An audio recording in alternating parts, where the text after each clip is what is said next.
Bukod sa paghihinagpis, matinding panghihinayang ang nararamdaman ng mga kaanak, kaibigan at mga propesor ng UP Manila student na natagpo ang patay sa loob ng kanilang bahay Kamakalawa. Panawagan ng ilan, mamulat na ang mga kinauukulan sa anilay mga questionableng polisiya ng pagbabayad sa universidad. Ang mainit na balita hatid ni Athena Imperial.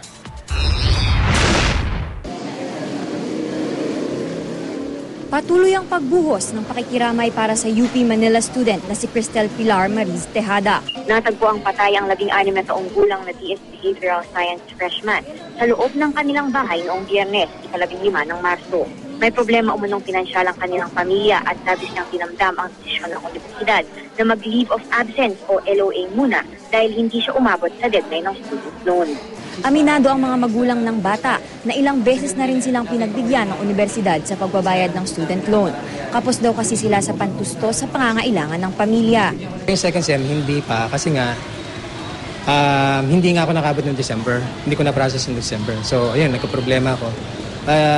January 26, bumalik ulit ako kay Vice Chancellor. Sumulat ulit ako, ma'am, baka pwede na ako mag-request for ganito, ganyan. Para po ma-officially enrolled na si Cristel kasi naka-register pa lang siya eh. So sabi niya, nung nabasa yung letter, ay naku, hindi na pwede to. Sabi niya, nung late na. Tapos inano niya na ang gagawin na lang daw ni Cristel, mag-force leave of absence siya. Ilang beses na raw nakiusap ang mga magulang ni Cristel para mapabilang sa official list of enrollees ang anak ngayong second sem. Ngunit buo na raw ang desisyon ng mga opisyal ng UP.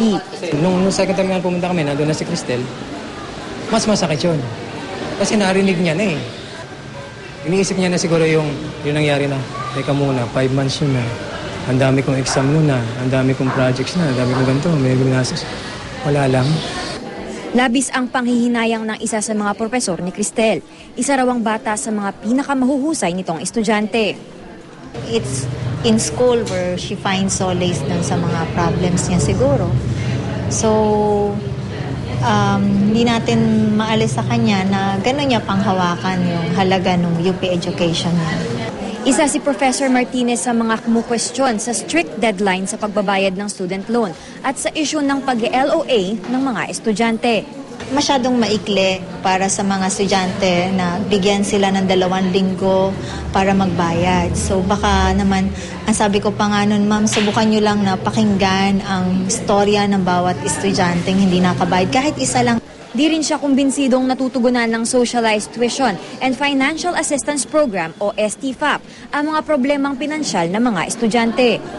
They've been saying na i-repaso ang mga policies na to. Pero ang sa akin, hindi lang siguro simpleng pagrepaso sa polisiya, kundi yung